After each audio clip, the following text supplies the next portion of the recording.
네, 안녕하십니까. 공드림 한국사 기본 이론 강의를 진행하고 있습니다. 지난 시간에 저희가 최숙로 시우18조를 토대로 해서 정비가 된 고려의 통치 조직의 근간을 중앙정치제도에서 교육과거제도까지 살펴봤었죠. 교재는 198쪽까지 우리가 살펴봤습니다. 자, 이렇게 해서 정비가 된 고려 사회를 문벌귀족사회라고 이랬죠. 오늘 이 시간에 이제 문벌귀족 사회의 변청 과정을 이자금의 난, 또 묘청의 서경천도 운동, 그리고 무신정변 등을 중심으로 해서 살펴보도록 하겠습니다. 교재는 198쪽이 되겠습니다. 자, 우선 여기 좀 잠깐 보겠습니다. 고려 사회를 우리가 이제 문벌귀족 사회라고 얘기를 했습니다. 신라 사회를 골품제 사회다라고 한다면 고려는 문벌귀족 사회다. 그죠? 조선은 무슨 사회라고 했죠? 양반 관료제 사회라고 그랬죠. 그죠? 그래서 문벌귀족 사회 할 때 문은 한자로는 이렇게 씁니다. 인문 할 때 그 문이 아니고요. 가문 문자를 씁니다. 그러니까 가문의 권위를 중시한다 해서 문벌귀족 사회다라고 한다는 거죠. 실질적인 문벌귀족 사회는 고려 사회를 통틀어서 얘기를 합니다만은 실질적인 문벌귀족 사회는 성종에서 이 사회의 쐐기를 박은 사건이 무신정변이라고 그랬죠. 그래서 무신정변 1170년까지예요. 한 200년 정도 됩니다. 여기를 실질적인 문벌귀족 사회다라고 얘기를 합니다. 그러면 그 문벌귀족 사회의 그 성종 앞은 우리가 뭐라고 했죠? 국초. 그다음에 무신정변 이후는 뭐라고 했죠? 고려 후기 이렇게 이제 구분했습니다. 그렇죠? 그러면 이 문벌귀족 사회 약 200년 정도 되는 사회를 우리가 세 시기로 나눠보겠습니다. 어떻게 나오냐면 성립기. 다시 얘기하면은 어떻게 해서 문벌귀족 사회가 성립이 됐는가? 성립기. 그다음에 탄탄하게 성립된 문벌귀족 사회가 이제 휘청거리게 된 사건이 있습니다. 동욕이죠. 그 다음에 이제 거기에 쐐기를 박은 사건입니다. 붕괴기입니다. 그래서 세 시기로 나눕니다. 성립기, 동욕이, 붕괴기. 아시겠죠? 그러면 어떻게 성립됐는가? 여기서부터 한번 봅시다. 문벌귀족의 유형부터 우리가 한번 살펴보죠. 자, 문벌귀족의 유형은 일단 육두품들, 그 다음에 지방호족들, 장군, 송주라고 하는 지방호족입니다. 그 다음에 후삼국 통일하는데 공을 세웠던 개국공신들 있죠. 얘네들이 이제 문벌귀족의 어떤 토대를 형성했던 사람들이에요. 얘네들이 중앙으로 진출할 때요, 과거, 음서, 그 다음에 군공, 그렇죠? 그 다음에 왕실과의 혼인, 이런 방법을 통해서 어디로 간다? 중앙으로 진출합니다. 그래서 뭐가 됐다고요? 문벌귀족이 됐다라고 하는 거죠. 아시겠죠? 요 문벌귀족의 대표적인 가문들을 좀 살펴봅시다. 뭐 한두 개 가문 아니겠지만 우리가 필요한 문벌귀족 사회의 전개 과정에서 필요한 경원이 씨, 이자겸 정도 생각하시면 됩니다. 경원이 씨를 인주이 씨라고 그래요. 인주이 씨. 같은 이씨입니다. 요 인주이 씨는 지금은 인천이 씨라고도 인천이 씨. 인천 광역시 할 때 그 인천 얘기합니다. 그다음에 파평윤 씨. 파평윤 씨 그러면 윤관 있죠, 윤관. 파평 파주입니다, 파주. 그 다음에 경주 김씨. 대표적으로 누가 있죠? 김부시. 김부시. 삼국사계 김부시입니다. 그 다음에 해주 최씨. 황해도 해주죠. 해주 최씨의 대표적인 누구죠? 바로 최충. 최충. 해동공자라고 하는 최충입니다. 등 이러한 가문입니다. 이거 외에도 수십 개 가문들이 나오죠. 한두 개 가문 아닐 거 아닙니까? 대표적으로는 이 가문들 중심으로 해서 전개를 좀 해봅시다. 자, 이 문벌귀족의 성격을 좀 보죠. 초기의 문벌귀족하고요. 12세기 이후에 문벌귀족의 성격이 좀 달라요. 초기의 문벌귀족은 지극히 폐쇄적인 혈연을 본유하는 폐쇄적인 존재입니다. 혈연. 다시 하겠습니다. 혈연본이 폐쇄 존재가 아니라 능력이죠, 능력. 처음에는 능력을 본유로 하는 개방적인 존재였습니다. 바로 직전에 신라의 귀족을 무슨 귀족이라고 그랬죠? 진골귀족이라고 그랬죠. 신라의 진골귀족은 어떤 사람들이에요? 반대로 얘기하시면 됩니다. 능력이 아니라 뭔가요? 혈연이었죠. 혈연을 본의로 하는 개방적인 사회 또는 존재가 아니라 폐쇄적인 사회 또는 폐쇄적 존재라고 그래요. 이게 신라 사회이며 골품제 사회이며 이게 골품 진골기족이었습니다.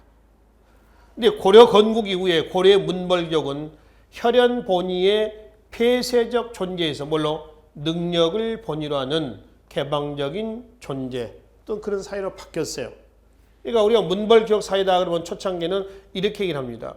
능력 본의의 개방적인 사회다 또는 능력 본의의 개방적인 존재다라고 얘기를 하죠. 그렇다면 능력 본의의 개방적인 사회다 또는 존재다라고 할 때 그 증거는 뭐가 있습니까? 라고 하는 거죠. 뭐요? 과거 제도입니다. 광종제 때의 과거 제도가 실시가 됐다. 그래서 우리가 이제 통치제도에서 과거 제도 실시의 의의는 뭐냐? 그러면은 고려 사회가 능력 본의의 개방적인 사회로 들어왔다라고 하는 것을 의미한다고 그랬죠. 그렇죠? 그러니까 이렇게 해서 이제 탄탄하게 성립이 되다가 12세기 이후에 가면 다시 역사라고 하는 건 어때요? 항상 순환이 되죠.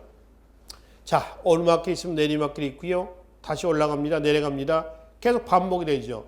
이 경제학에서는 순환 상환이라고 그래요. 순환 역사학에서는 순환 이론이라고 이랍니다. 그래서 능력 본의의 개방적인 사회 또는 존재가 다시 뭘로 혈연을 본의로 하는 개방적인 사회가 아니라 다시 폐쇄적인 사회 또는 그러한 존재로 바뀌었습니다. 그렇다면 능력 본의의 개방적인 사회다라고 할 때 근거는 과거 제도잖아요. 그러면 혈연 본의의 개방적인 폐쇄적인 사회로 바뀌었다라고 할 때 그 근거는 뭐가 있느냐라고 하는 거죠. 바로 정치 면에서는 음서, 경제 면에서는 공음제입니다. 자, 요 둘 다 몇 품 이상의 관리들이 특혜를 입은 건가요? 5품 이상의 관리들이 특혜를 입은 거죠. 그죠? 여기다가 근친혼,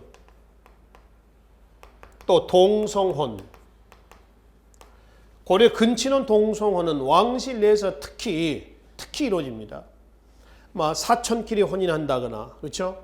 뭐 이종, 고종에서 이게 혈족 내에서 혼인합니다.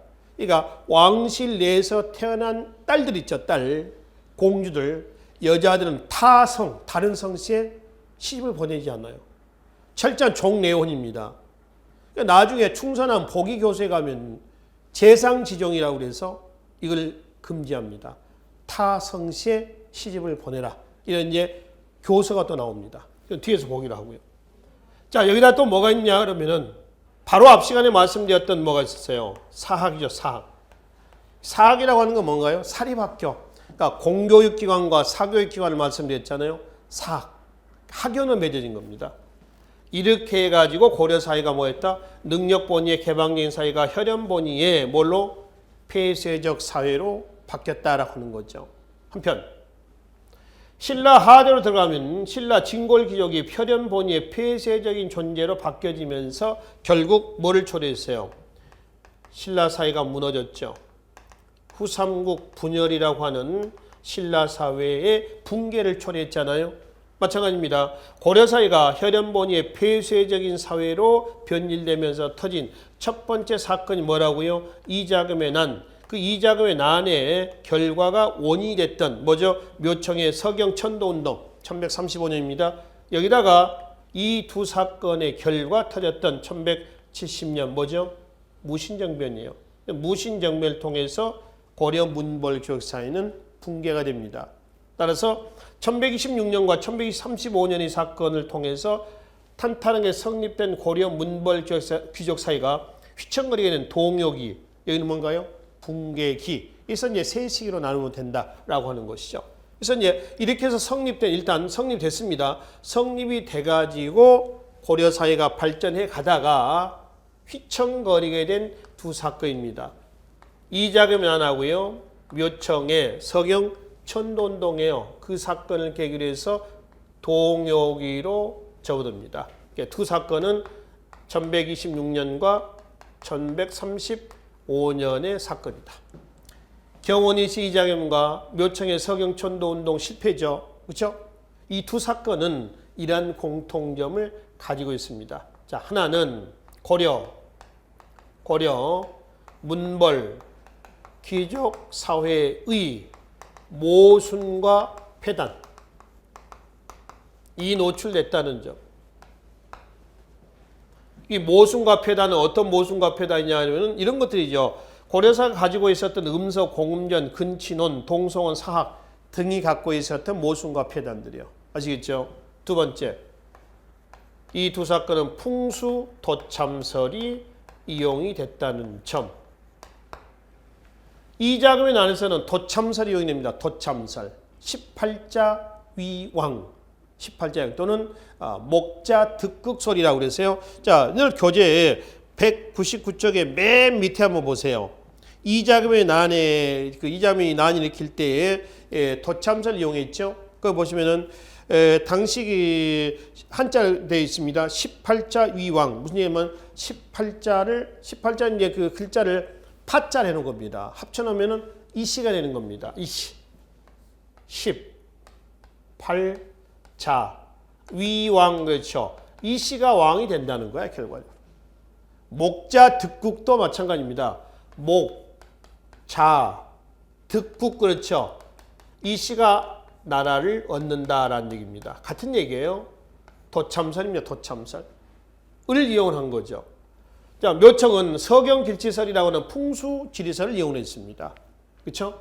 공통점. 둘 다 실패로 끝났다. 자, 우리가 보려는 건요. 이 사건이 성공했느냐 실패냐 이걸 보자는 건 아닙니다. 그럼 뭘 보자는 거냐라고 하면은 모두 실패했지만은 이거 엄청난 사건 아니에요?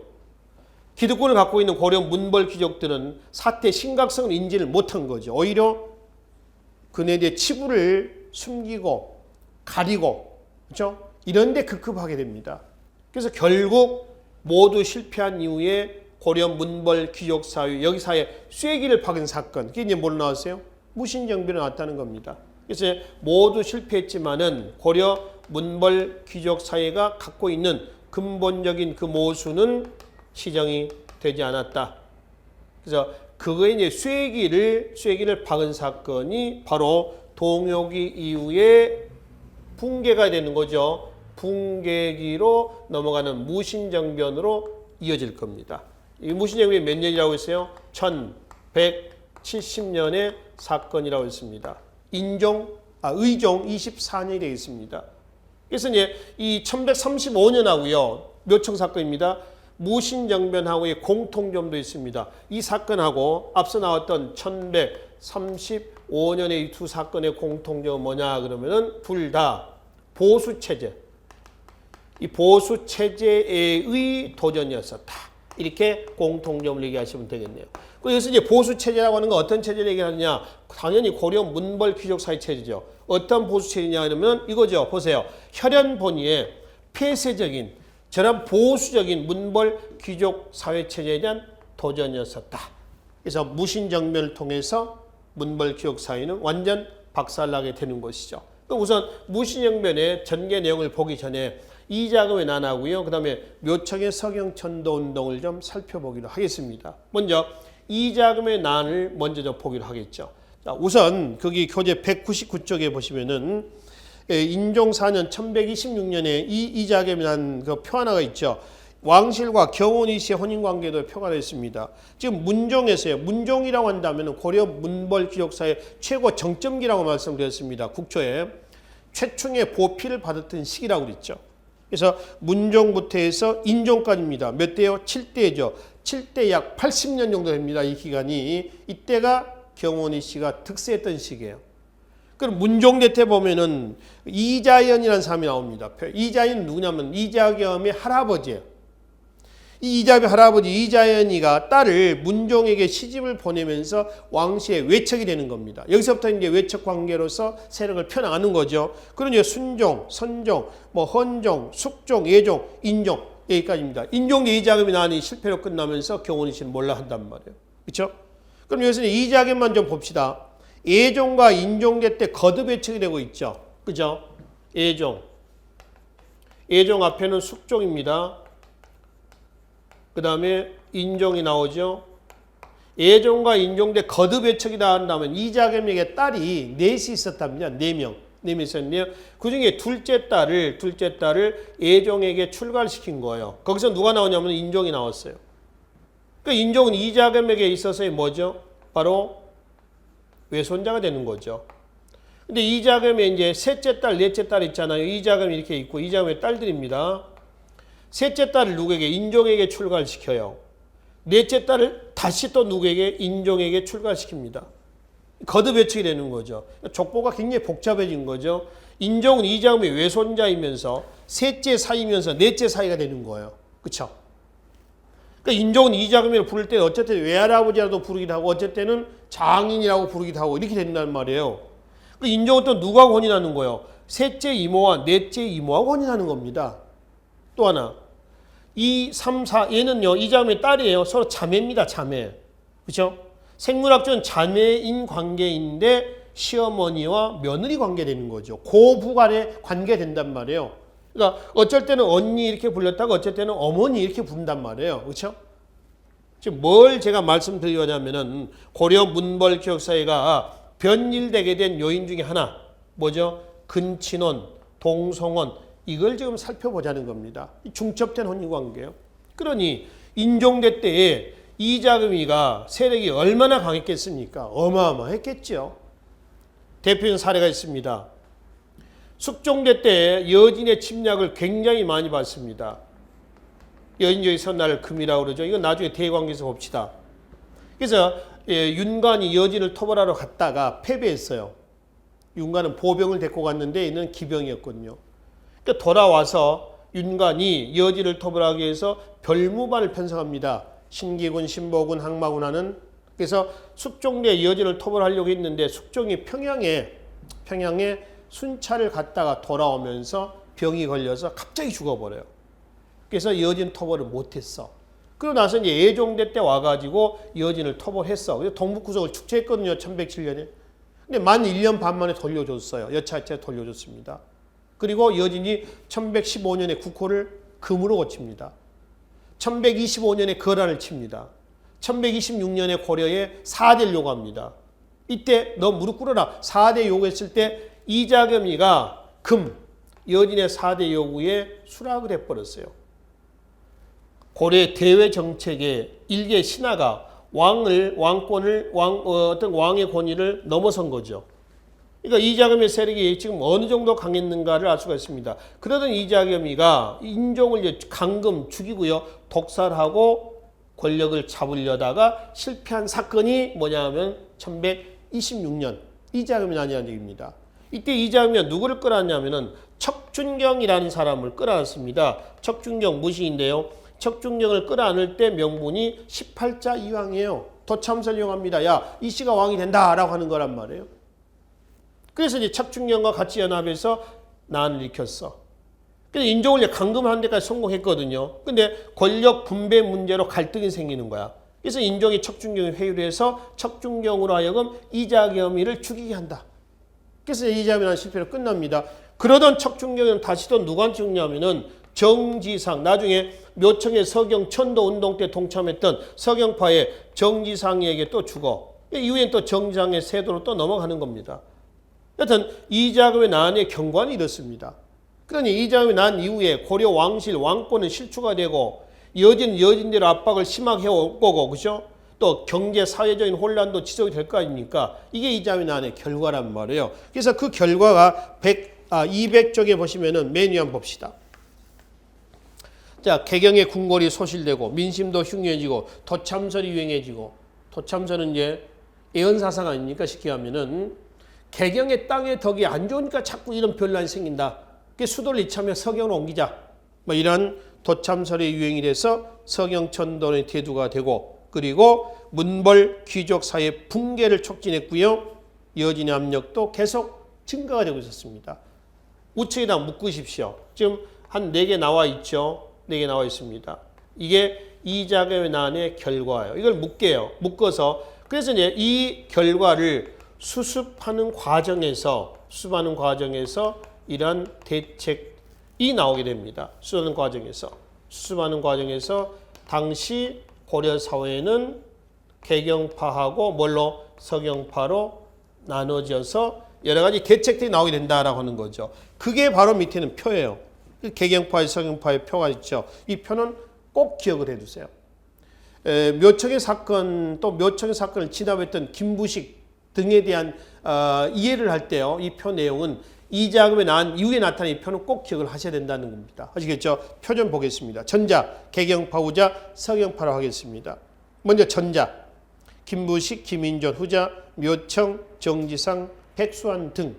전자, 보수적인 문벌기적, 후자는 지방의 신인 관료 세력, 또 전자, 유교 사상, 후자는 풍수지리 사상을. 전자는 4대, 4대는 어디에 대한? 여진에 대한 4대입니다. 그러니까 4대 하자 무슨 서경촌도냐 하지 말자 이거지. 근데 후자는 4대가 아니죠. 자주, 주체, 북친주의입니다. 여진을 치고 이참에 고구려 고토도 회복하자 이 얘기죠. 그렇죠? 그 다음에 대외의식, 대외 역사의식을 보면 전자는 신라 개성의식, 후자는 고구려 개성의식입니다. 그러니까 신라 개성의식을 가지고 있었던 김부식은 무슨 여진을 치냐, 그냥 신라 땅에 만족하자, 무슨 고구려 고토 회복이냐 이거예요. 근데 후자는 이참에 고구려 고토를 회복하자 여진을 치고, 북진주의, 고구려 개성의식을 가지고 있죠. 자, 주장은 전자는 유교 이념에 충실한 사회질을 확립하자. 즉 유교 이념에 충실한 사회라고 하는 것은 물 흐르는 대로 가자는 겁니다. 굳이 역행하지 말자 이 얘기예요. 여진 4대 하라면 하자. 지금 체제 유지해 나가자 이 얘기란 말이죠. 근데 후자는 아니죠. 후자는 여진을 치자는 얘기입니다. 또 하나 전자, 금과 4대 관계를 유지하자. 여진 정보는 송에 이용당한 일이라면서 반대했다라고 하는 겁니다. 지금 말씀드렸던 거죠. 이거 뭔 얘기냐면은 이 얘기예요. 한번 봅시다. 당시 중국의 정세를 보면은 이 양쯔강입니다. 북송, 송이죠. 거란이 있었고요. 여진이 있었습니다. 고려가 있죠. 자, 여진이 거란을 아까 1125년에 쳤다고 그랬죠. 여진이 고려를 또 압박을 해가지고 1126년에 뭐가 바로 4대 관계가 맺어졌습니다. 고려는 여진에서 4대 관계가 되는 거죠. 또 여진의 세력을 팽창해서 북송을 칩니다. 이때가 1127년이에요. 그래서 남송이 성립돼요. 그렇죠? 같은 송입니다. 그러니까 이게 양쯔강 이북은 12세기 초에 가면은 다 누가 여진의 세력권이 돼버렸습니다. 물론 고려가 멸망했다는 건 아닙니다만은 4대 관계를 중심으로 봤을 때. 그치? 그래서 이때 이제 북송의 황제가 1127년에 누구냐면 마지막 황제가 흠종입니다. 흠종이 정강이라고 하는 곳에서 아들과 함께 나갔다가 여진에게 납치가 돼버렸어요. 이걸 중국 송사에서는 정강의 변이라고 그래요. 1127년. 그래서 북송이 멸망하고 남송이 성립된 사건이에요. 그래서 남송이 이제 고려에 야 우리 황제가 잡혀갔는데 같이 연합해서 여진을 치자. 여기에 대해서 고려의 김부식은 이거는 송에 이용당한 일이나 하지 말자 이 얘기를 했던 것이죠. 그렇죠? 아시겠죠? 무슨 얘기인지. 그래서 이제 여진 정보는 반대했습니다. 그러나 고려의 누구들 서경파의 묘청 등은 아니다. 치자. 칭제 근원해서 고구려 고토를 회복하자 이참에 이 얘기입니다. 칭제 근원이라는 얘기는 앞에도 말씀드렸죠. 황제라 칭하고 근원, 연호를 쓴다는 뜻이에요. 근원. 그래서 자주적인 혁신 정치를 제창했습니다. 우리가 묘청을 자주적이고 주체적으로 평가한 이유는 밑줄 그어놔요. 금국정벌, 여진정벌이죠. 그 다음에 칭제 근원했다는 점. 이게 자주적이고 주체적인 인물로 평가하는 이유라는 겁니다. 그래서 결국은 얘네는 서경천도에 대해서 하지 말자, 하자 이랬죠. 이런 주장이 이제 대립이 되다가 서경천도를 하자라는 여론 형성이 돼서 서경의 수도 준비, 건설 준비를 하고 있었습니다. 그래서 어느 정도 공사가 진척이 됐는가 해가지고 개경에 있었던 왕들, 인종이라든가 신하들이 한번 가는 거예요. 서경에 행차를 가는 겁니다. 행차를 가는 길에 비가 와서 개천에 물이 불어가지고요. 건너다가 사람들이 죽어버립니다. 인명사고 나는 거예요. 그래서 김부식이 이거 불길하다. 그래서 왕을 데리고 돌아와 버립니다. 근데 묘청을 중심으로 했던 세력들은 곧장 서경으로 가서 개경 세력에 반기를 드는 거죠. 그래서 국호를 대위, 연호를 1000개, 자기 군대를 천견 충의군, 하늘이 보내온 충성스럽고 의로운 군대다. 이렇게 해가지고 독자적인 나라를 세웁니다.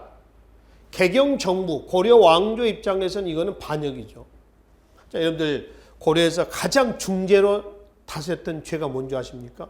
나중에 사법제도에서 보겠습니다만은 반역죄하고요. 불효죄입니다. 이거는 고려 사회가 유교윤리, 다시 말하면 충효. 유교윤리라고 하는 것은 나라에 충성하는 거하고 부모에 효도하는 거거든요. 충효를 중시했다는 것. 즉 유교윤리를 중시했다는 거거든요. 그러면 가장 중죄해당하는 반역죄를 지금 누가 저지른 거예요? 묘청 등이 저지른 겁니다. 그러니 얘네들이 가만두겠습니까? 그렇죠?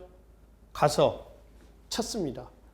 1년 만에 끝났습니다. 깨졌죠. 그래서 묘청의 성천론은 끝나고요. 이로써 고려의 북진정책은 여기에서 종집을 찍습니다. 그리고 북진정책의 종집을 찍고요. 김부식 등은 4대 보수적인 대외 정책으로 전환하는 겁니다. 그리고 김부식은 이 사건을 진압하고 나서 신라 계승 의식을 표방했던 김부식이라고 했죠. 신라 계승 의식에 입각한 삼국사기를 편찬하게 되는 거죠. 그러니까 삼국사기라는 책은요. 고려의 북진 정책을 좌절시킨 역사관에 강한 책 이렇게 얘기도 된다는 것이죠. 그렇죠? 그래서 고려 사회는 개혁적인 분위기, 좀 진보적인 분위기가 아니라 좀 보수적이고요. 체제 유지적인 여진의 사퇴하는 이런 분위기로 좀 다운되는 이런 분위기가 돼버렸었습니다. 이게 이자금의 난의 결과가 원인이 됐었던 묘청의 서경 천도 운동이에요. 비록 실패로 끝났지만은 20세기 한말의 신채호, 단재 신채호는 조선사 연구초에서 묘청을 영웅으로 취급합니다. 김부식을 4대 보수주의자로 폄하를 하게 돼요. 그 조선사 연구초 내용이 나와 있어요. 우측에 201쪽에 보충 설명 좀 보겠습니다. 옆에요. 좀 읽어보죠.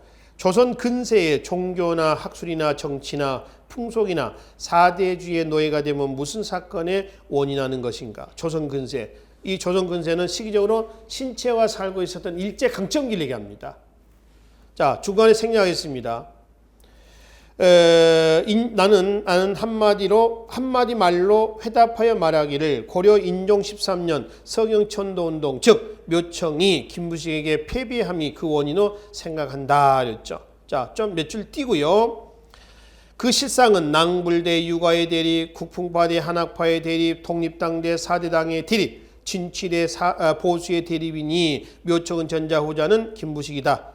밑줄 어찌 1000년 내 제1 대사건 가장 큰 사건입니다. 대사건이라 하지 아니하랴 해서 묘청을 영웅시하고 김부식을 4대 보수자로 매도를 하게 됐었습니다. 그럼 여기에서 유가 대, 그 다음에 뭐라고 했어요? 유 누구죠? 김부식이죠. 김부식. 그 다음에 대, 유가 대, 그 다음에 묘청을 뭐라고 했습니까? 불교입니다. 불교. 그죠? 불교. 여기서 유가는 유교를 얘기하는 거고요. 그 다음에 불은 불교를 얘기를 합니다. 근데 왜 문제냐 여기서 우리가 볼 거는요. 왜 김부식을 유교로 그 다음에 묘청을 불교로 빗대놨냐라고 하는 겁니다. 유교는 4대관이 있죠. 근데 불교는 4대관이 없거든요. 4대라고 하는 얘기는 소가 대를 섬기는 겁니다. 불교는 평등 사상을 표방합니다. 그죠? 그래서 4대관이 없어요. 그러니까 4대관이 있기 때문에 유교는 주체성을 확립할 수가 있어 없어? 없죠. 근데 4대관이 없기 때문에 불교는 주체성을 확립할 수가 있어 없어? 있죠. 그래서 묘청을 불교, 그 다음에 김부식을 뭘로?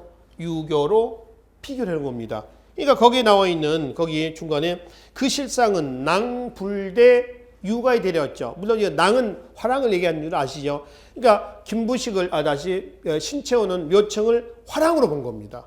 화랑으로 일제강점기 때. 그래서 이제 김부식을 일에서 유교로, 그다음에 묘청은 일에서 불교로 비교해 놓고, 그리고 묘청을 영웅시했었다. 신채호가 살았던 시대적 배경은 언제예요? 일제강점기입니다. 뭐 일제강점기라고 하는 시대적 배경하에서 신채호는 아니다. 신채호가 아니라 여러분이라고 한다면은 김부식과 묘청 중에서 누구를 더 원했겠어요? 어떤 사람이 필요한 거야? 김부식이 아니죠. 묘청과 같이 도전적이고 반항아적 기질을 가진 사람이 필요했을 거 아니에요. 그 시대적 배경이 그렇잖아요.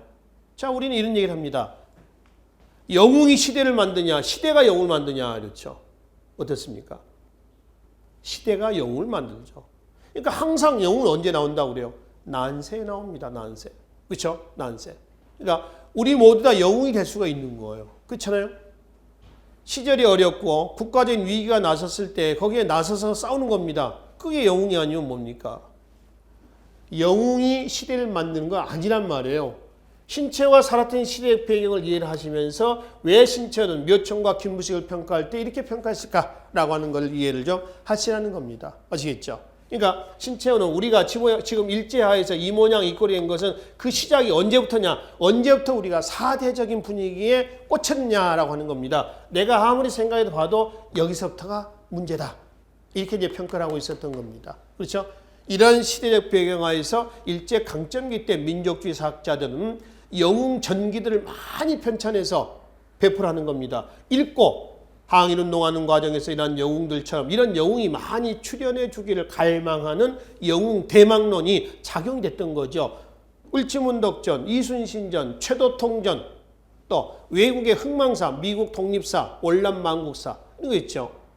이런 책들을 왜 편찬해서 보급했는가라고 하는 시대적 분위기, 배경을 이해를 좀 하시면 되겠습니다. 자, 바로 묘청의 서경천도운동에 대한 신채호의 평가였습니다. 그 결과 좀 보겠습니다.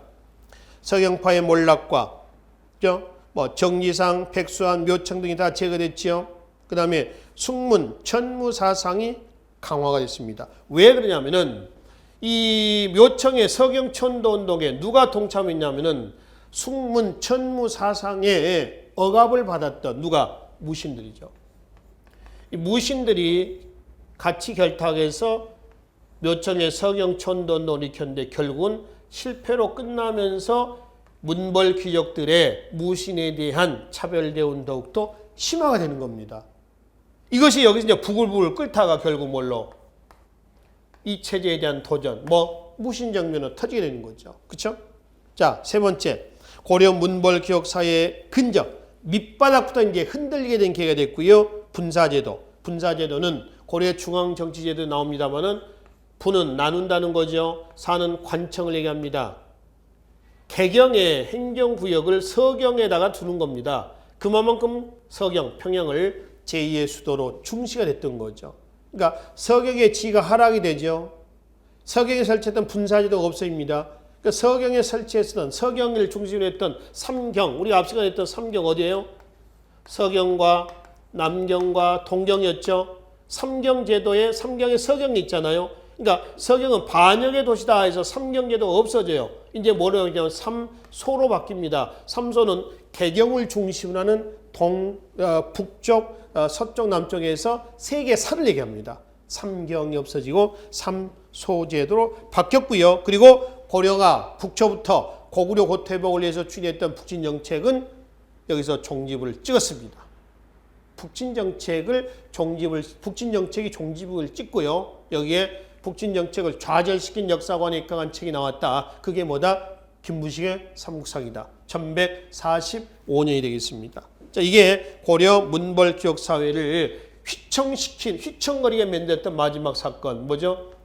묘청 서경천도운동이었습니다. 그러나 둘 다 실패했지만은 근본적인 모순이 시정이 되지 않았죠. 거기 이제 쐐기를 박은 사건이 무신정변이었다. 그 무신정변의 원인은 뭐냐 그러면은 고려사회가 안고 있는 고질적인 병폐 뭔가요? 문을 숭상하는 겁니다. 그리고 무를 천시하는 거죠. 천무에 대한 몇 가지 사례가 좀 나와 있죠. 그게 201쪽에 보면은 맨 밑에 한번 보세요. 무반의 최고관직은 정삼품이고요. 1품, 2품직은 무반직이 없어요. 그 다음에 과거에 무과가 있었는데 거의 시가 안 됐다고 그랬죠. 그 다음에 세 번째, 문신들이 군대 최고 지휘권을 장악했고, 그렇죠? 자, 강감찬, 윤관, 장군이라고 합니다. 근데 강감찬이나 윤관은 장군이란 얘기는 원래 무관들한테 주는 거죠. 그렇죠? 우리가 고려 관계에서 보면 문신이나 무신이나 다 문산계로 포함을 시켰습니다. 그것도 이제 여기하고 관련이 돼 있죠. 그래서 원래 이 사람들이 무관직 자체는 그러니까 요즘에 이제 사단장이라든가 또 또 뭐 국방부 장관이라든가 다 무관들 아닙니까? 근데 고려는 문신들이 다 고위직을 장악을 합니다. 그러니까 강감찬, 윤관, 서희 다 문신들이에요, 문신들. 그러니 무신들 입장에서는 불평불만이 많을 거 아닙니까? 자, 네 번째 보면은 우리가 고려의 관학진흥책에서 봤죠. 무학제를 없애고 강해제를 없앤 거 있었죠. 뭐 경사, 육학, 정비하고 하여튼 그런 것들 얘기합니다. 그 무학제를 폐지한 것도 마찬가지로 뭐요? 천무의 하나에 해당이 됩니다. 그 다음에 마지막 다섯 번째 보면은 중앙 군인들 2군 6위할 때 2군에게 지급했던 토지가 뭐였어요? 군인전이죠. 군인전 없애죠. 현종대 때 가면은 중앙의 문신들한테 줘야 할 토지가 부족하다. 그래서 없애버려요. 없앱니다. 이것이 무신정변의 선구, 기문, 최질의 난이라고 해서 터진 사건이 있죠. 그 기문과 최질이 근 1년 가까이 권력을 잡았거든요. 그러나 실패로 끝났습니다. 무너지죠. 이게 전부 다 뭐죠? 천무에 해당이 되겠습니다. 여기에 이제 의종의 실정도 겹쳐 있고요. 뒤로 넘어갑시다. 문벌, 귀족, 지배체제의 모순의 심화와 그리고 마지막 거란과 여진의 침략 과정에서 거란 여진 전쟁은 대강에서 보겠습니다. 얘네를 몰아내는 과정에서 무신들의 지위, 역량이 신장이 됐습니다. 이것도 천무에 반발해가지고 폭발했던 무신정변의 원인입니다. 자, 여러 가지 이제 천무가 나와 있는데 그 중에서 여러분들이 생각할 때 무신정변의 가장 기전은 뭐냐? 가장 근본은 뭐냐면 마지막입니다. 무신들의 역량이 신장했다는 거죠. 19세기 세도정치입니다. 세도정치 때 삼정문란이 나옵니다. 전정과 군정의 패단이죠. 여기에 따른 반발이 뭐로 나오냐면 밀란이죠. 홍경래난이라든가 진주밀란 등이 나오지 않습니까? 그죠? 아시죠? 그러면 19세기 세도정치에서 밀란은 수탈에 따른 민중들의 자발적인 민중들의 그냥 우발적인 반발이 아니고요. 밀란이 일어나게 된 배경, 민중의식의 신장입니다. 조선 후기 때 사회 경제적 변동으로 인한 민중의식의 신장이에요. 이게 없으면은 밀란은 없습니다. 쉽게 하면 원동력이 있어야 된다는 거죠. 그렇죠? 또 동력이 있어야지 움직일 거 아닙니까? 그 동력. 무신정변의 원인도 여러 가지 천무도 무신에 대한 차별대우도 차별대우죠. 수탈도 수탈이지만 기본적으로 동력이 있어야 되듯이 무신들의 역량은 언제 때 거란과 연인의 침략을 격퇴하는 과정에서 야 우리 할 수 있다라고 하는 자신감을 얻은 거죠.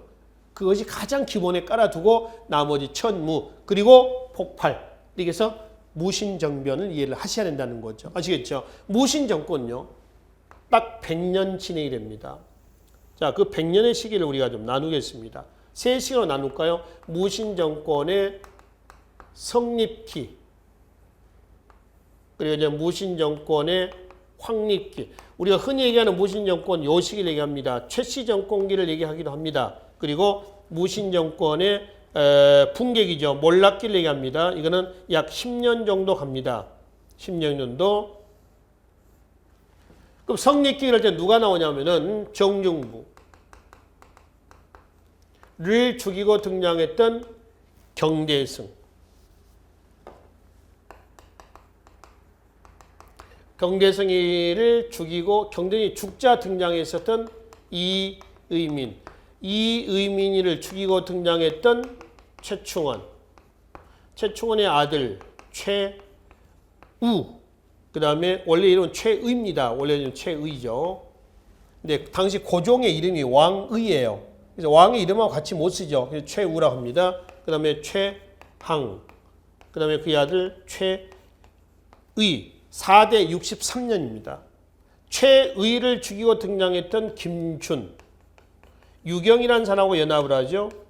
김준을 죽이고 등장했던 이면. 이면의 아들 임유무 이렇습니다. 그래서 정중부부터 임유무까지. 이게 이제 몇 년이냐면 100년이에요.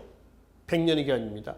원래 이제 무신정변은 정중부 혼자 하는 건 아닙니다. 이고, 이의방 이렇게 이제 진행이 되는 거죠. 근데 이의방이가 이고를 죽여요. 하극상이죠. 정중부가 또 이의방을 죽여요. 정중부는 경대승에게 또 죽습니다. 경대승이 정중부를 산채로 무릎을 꿇혀서 등뼈를 뽑아 죽여요. 잔인하게 죽입니다. 그러니까 정중부 때 중방이라는 무신연합정권 정책행위다가 경계에서는 중방을 없애고 개인 사병 집단 도방을 설치합니다.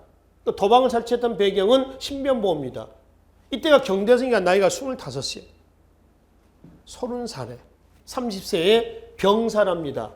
병살하지 않냐 노비 출신이었던 이의미가 권력을 잡고 도방을 없애고 다시 뭐를 중방을 개창합니다. 중방 정책이 진다는 거죠. 근데 그 이의민이를 누가 죽였어요? 최충원이가 죽였단 말이에요. 최충원 때문에 이제 통치에 대해서 신변보호에서 도방을 부활하고요.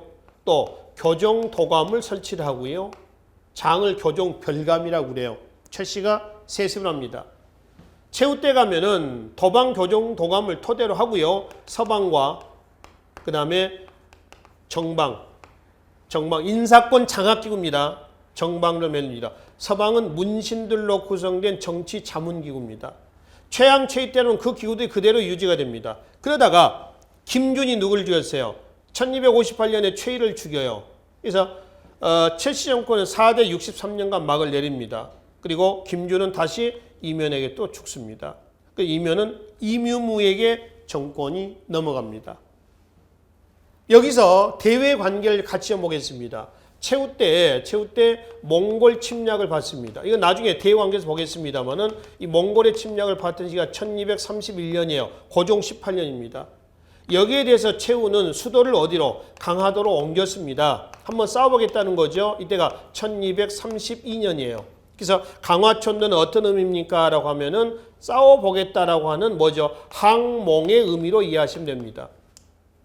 이 이후에 몽골 침략 이후에 강화천도 이후에 계속 최양, 최희, 김준, 유경, 이면, 이묘무 때까지 해가지고 몽골 침략은 총 몇 차? 6차 침략이 감행이 됐습니다. 그 6차 침략 이후에 육지는 엉망이 되고요. 강화도에서의 그 고려 왕실은 뭐 잘 먹고 잘 살고 있었습니다. 그러다 이제 이묘무 때 와가지고 문신들에 의해서 개경으로 이제 수도를 옮기자라는 주장이 나왔습니다. 차라리 항복하자는 얘기죠. 근데 무신들은 끝까지 반대를 합니다. 반대했던 무신 정권의 마지막 이묘무를 죽여요. 그리고 개경으로 환도를 합니다. 누구에 의해서? 문신들에 의해서. 이때가 언제냐면 1270년이에요. 강화천도는 항몽이라고 했습니다. 개경환도는 뭐냐 그러면 이거는 항복의 의미로 보시면 됩니다. 항복이다. 그 개경환도의 주체가 누구라고 했어요? 문신이에요? 무신이에요? 무신이거든요. 문신이거든요. 그러니까 무신들은 개경환도에 반대를 했단 말이에요. 반대했던 무신들이 개경환도에 반발해가지고 삼별초항쟁을 일으키는 겁니다. 이 삼별초항쟁이 1273년까지입니다. 강화도, 진도, 제주도. 그래서 제주도에서 종식이 돼요. 토벌이됩니다. 토벌됐다라기보다는 저는 자결을 합니다. 수적, 군사적 열세를 극복하지 못하고 자결을 하는 거죠. 아시겠죠? 그리고 나서 이제 삼별초항쟁 이후에 뭐로 가는 거죠? 원간섭기, 이른바 자주성 실현기로 가는 거죠. 거기서 이제 극복해 나가려는 노력이 충렬왕부터 마지막 공민왕대 때까지 계속 진행되는 거죠. 대의관계에서 보자고요. 전체적인 흐름은 이렇습니다. 그래서 일단 최후 때 몽골의 침략을 받아가지고 6차 침략을 거치면서 강화도 시대가 몇 년인가요? 1232년에서 1270년까지입니다. 약 몇 년이에요? 한 50년 가까이 되잖아요. 그렇죠? 그 반세기 정도 됩니다. 이 50년 정도, 32년에서 이제 70년까지니까요. 요 시기 때에 고려 사회가 자주성의 실현기다 해가지고 나중에 대의관계에서 고려 사회 정치, 경제, 사회, 문화적인 모습을 따로 이제 살펴보자고요. 그 부분들은. 그럼 다시 이제 돌아옵시다. 그래서 이제 고려 문벌 귀족 사회에 쇠기를 박은 사건 1170년입니다. 이 1170년 이후로부터 해가지고 무신정변 이후에는 고려 문벌 귀족 사회에 모순이 시정이 돼서요. 시행해서 산뜻한 옛날에 고려 문벌 귀족 사회가 나와야 되는데 그러지 못했습니다. 그 문벌 귀족 사회 모순의 쇠기를 박은 1170년으로부터 정확히 몇 년? 딱 100년이에요. 1270년. 여기까지입니다. 이 이후에 문벌 귀족사의 모순이 수습되기는커녕 오히려 자주성 실현기라고 하는 뭘로 간다? 원간섭기라고 한다라고 하는 겁니다. 그래서 무신 정권 딱 몇 년 갑니까? 그러면은 몇 년? 100년 간다. 1170년에서 1270년까지 간다. 요 기간인데요. 요 시기 때의 내용 중에서 일반적으로 우리가 얘기하는 보편적인 무신 정권기 그러면 누구 때 얘기한다고요? 4대 63년간에 걸친 최씨 정권기. 여기를 얘기한다라고 하는 겁니다. 여튼 무신 정변에서 고려 문벌 귀족 사회는 완전 박살이 났습니다. 자, 교재 204쪽에 무신 정변의 결과를 좀 잠깐 보겠습니다. 정치, 군사, 경제, 사회, 문화 면에서 얘기입니다. 내용 여러분들 읽어보세요. 자, 이렇게 해서 고려 사회는 고려 문벌 사회, 귀족 사회는 막을 내리게 됐습니다. 그래서 우리가 1918년 고려가 건국이 돼서 1392년 조선이 건국이 됐죠. 이게 고려입니다. 고려 사회를 우리가 두 동강이 양분했었을 때 기점은 1170년 무신정변이라고 말씀드렸죠. 고려 전기, 후기. 전후기로 나눌 수 있는 기준, 근거는 뭐냐라고 할 때 지금 나와 있는 겁니다. 정치, 경제, 사회, 문화적인 이런 모습이 이런 모습으로 바뀌었다. 완전히 이 모습에서 확 뒤집어졌다. 이렇게 보시면 돼요. 그러면 실질적인 무신정권기였을 때 203조로 넘어옵시다. 최씨 정권 때 통치기구들이 있습니다. 이 통치기구에 정의만 여러분이 내려놓으시면 됩니다. 이거 뭐 하는 관청인가 라고 하는 것만 좀 보시라는 겁니다. 우선 교정도감 나와 있죠. 그 다음에 최초건 때부터 보겠습니다. 최초건 세 명의 왕을 폐위하고요. 4명의 왕을 세웁니다. 그러니까 결국 뭐냐면은 왕은 허수아비입니다. 있으나마는 존재죠. 최씨 권력이 교정도감을 중심으로 해서 다 쥐락펴락하고 있는 그런 모습이죠. 또 명종이 올렸던 봉사십조가 있습니다.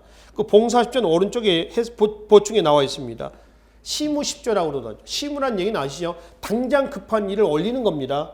이걸 왜 다른 말로 봉사십조라 하냐면 봉사란 얘기는 뭐냐면은 왕 위에 못 보게 밀봉했다는 뜻이에요. 봉사십조, 봉사란 얘기입니다.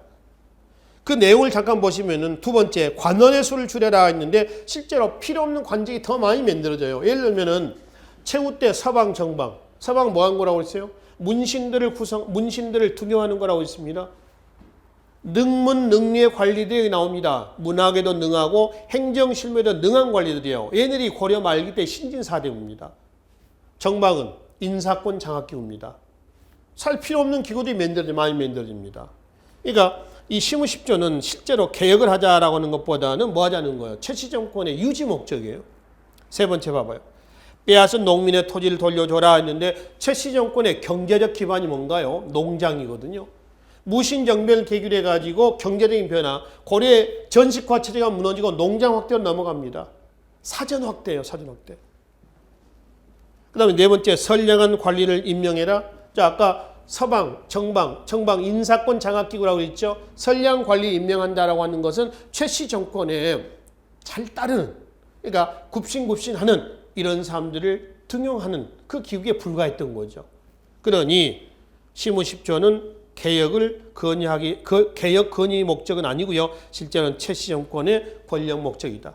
권력 유지 목적이다. 이런 얘기죠. 이러다 도방을 부활한다거나 또 사원 정치에서 보면은 교종 승려들의 난을 계기로 교종을 억압하고 선종을 후원합니다. 자, 뒤로 한번 가봅시다. 뒤에 204쪽에 보시면은 밑에서 한 6째 줄 나와 있죠. 교종 승려의 난에 가지고 개경의 귀법사, 중강사 등 교종 계통의 승려들이 반기를 듭니다. 무신 정권하고 교종은 궁합이 안 맞습니다. 교종은 문벌 귀족의 후원 세력이에요. 문벌 귀족들이 재정적으로 정치적으로 후원하고 있었거든요. 근데 그 문벌 귀족하고 무신은 또 대립관계죠. 그러니까 문벌 귀족 사이가 무너지니까 그 무신 정권의 교종 승려들이 반기를 드는 겁니다. 진압합니다. 대신 교종과 문벌 귀족이 연계가 되어 있고 여기하고 이제 무신들이 이렇게 되어 있죠. 그러니까 여기 이제 반기를 든 것은 얘네들 사이가 무너지면서 교종 승려들이 반기를 드는 겁니다. 그러니까 진압하고 나서 무신들은 선종을 후원해서 누구의 교종에 대항을 하게 하는 겁니다. 그러니까 이러했던 그 힘의 균형 관계가 무신 정권이 교정을 미워하고요. 선종을 후원하게 된 계기가 됐다는 얘기죠. 이 교정은 의천의 천태종, 선종은 진운의 조계종을 얘기하는 겁니다. 아시겠죠? 이것이 최씨 정권의 최충원 때입니다. 그리고 밑에 최후 때 뭐 정방, 서방, 그 다음에 군사기에서 도방, 마별초. 이건 마별초는 의장 역할을 합니다. 그리고 최후가 강화천도 이후에 삼별초를 조직을 하죠. 그렇죠? 이런 것들이 이제 최씨 정권의 권력 기구들이죠. 이 관청의 기능만 여러분들이 정리하시라는 얘기입니다. 그리고 뒤로 넘어가겠습니다. 204쪽에 보시면은 아까 무신정변을 계기로 해가지고 고려 사회는 전후기로 나뉜다고 그랬죠. 특히 사회적으로 보면은 사회적으로 우리 한번 봅시다. 무신정변의 결과입니다. 204쪽입니다. 사회면에서 기성의 권위가 부정되고 하극상의 풍조로 인해서 신분일세가 동요되고 농민과 천민들이 봉기하는 등 사회혼란이 가중됐다고 그랬어요. 그 농민과 천민의 봉기들이 바로 맨 밑에 반무신의 난과 민중의 항쟁에서 나와 있습니다. 사회 혼란을 좀 살펴봅시다. 김보당의 난, 조이총의 난, 교정승려의 난 등이 있고요. 무신정권에 대한 반발이죠. 그리고 농민에 대한 농촌 농민경제 핍배했다는 민중의 저항이 있습니다. 우측에 서북민의 봉기부터 해서 마지막 이연년 형제의 봉기까지입니다. 하나 수정 좀 합시다. 서북민의 봉기 있죠. 205쪽 맨 위에 1170년 김보당 집권기에 있는데 김보당 집권기 아니라 누구? 정중부 집권기로 좀 고치겠습니다. 정중부 때를 지금 얘기를 하고 있습니다. 이 1172년에 서북지방, 그러니까 지금의 평안도죠.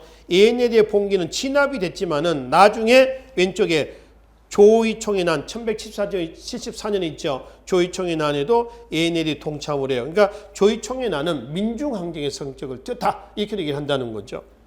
망이 망소의 봉기는 공주 명학소의 봉기라고 그랬죠. 명학소가 충순현으로 습격됐다고 그랬습니다. 특수행정구역 소멸 계기가 됐던 사건이에요. 정중부 때입니다. 전주 관노의 봉기는 경대승 때입니다. 관노, 공노비들의 과도한 노동력 수탈에 대한 반발입니다. 김삼이, 효심의 봉기는 위치가 다르죠. 김삼이, 효심, 지금 뭐 청도, 울산인데 이 두 사건의 공통점은 밑줄 그어나요. 신라부흥을 표방했다는 점이죠. 만적의 봉기는 최충원의 산호입니다. 만적의 봉기, 경문이 있습니다. 경계난 이에 이래에 고관대작은 다 천에서 나왔으니 아무나 할 수 있다. 왕후장상이 어찌 씨가 있느냐? 아무나 할 수 있다. 이런 얘기입니다. 거기서 나오는 경계난은 우측에 정중부의 난과 그 다음에 김보당의 난을 얘기를 합니다. 정중부의 난 기억인년이 일어납니다. 1170년이고요. 그 다음에 김보당의 난은 1173년 바로 계사년에 일어나서 앞글자를 따서 격인년 계산해서 경계난이라고 얘기를 한다는 것이죠. 그 다음에 만적의 봉기는 다른 민중항쟁과는 달리 단순한 신분해방이 아니라 마지막 줄 정권 탈취의 목적도 있다. 정치적인 성격도. 이비패자의 난도 있죠. 이비패자는 신라부흥을 표방합니다. 최충원 집권기 때고요. 더불어 최충원 집권기 때 서경에서 최강수의 봉기 있습니다. 체크해놔요. 고구려 부흥을 표방합니다. 그리고 마지막 최후 때 이연년 형제 봉기가 있죠. 전라도 담양에서. 이건 어디 부흥인가요? 백제 부흥을 표방한다라고 하는 겁니다. 그러니까 고려는 고구려의 후계자라고 그랬습니다. 근데 고구려 부흥운동뿐만 아니라 신라 백제 부흥운동까지 표방했다라는 얘기는 고려 사회는 삼국의 유민의식을 극복하지 못했다라고 하는 걸 알 수가 있다. 이걸 알 수가 있죠. 그러니까 혼란기였다는 이겁니다. 이 얘기는 곧 후관이 명관이다. 차라리 옛날이 더 낫다. 옛날로 되돌아가자. 그래서 고구려 백제 신라 부흥을 꿈꾸면서 일어났던 민중항쟁으로 해서 탄탄하게 성립된 고려 문벌 교육사회는 하극상의 동요, 하극상의 풍조로 해서 여러 가지 사회 동요를 이야기하고 있었다는 것을 확인해 볼 수가 있겠습니다. 이때가 이제 최씨 정권 때를 중심으로 해서 거의 대부분 일어났던 밀란의 항쟁입니다. 우리가 한국사에서 말이죠. 한국사에서 3대 민중항쟁 시기가 있습니다. 이 3대 민중항쟁 시기가 언제냐면 9세기 말 신라 하대입니다. 12세기 후반입니다. 무신 정권입니다. 지금 특히 최씨 정권이죠. 그리고 19세기 말입니다. 세도 정치기 때입니다. 이때가 한국사에서 3대 민중항쟁 시기다라고 이제 보시면 되겠습니다. 자, 그래서 이제 이 시간에는요 고려 문벌 기억사회가 성립이 돼서 휘청거려 가지고 붕괴가 될 때까지의 과정, 문벌 역사의 성립기부터 붕괴까지 과정에 대한 내용들을 살펴봤습니다. 그 중간에 우리가 거란, 여진, 몽골이 잠깐 나왔죠. 이 부분은 206조 고려 대관계 있죠. 대관계에서 다루도록 하겠습니다. 좀 쉬었다 하시죠. 수고하셨습니다.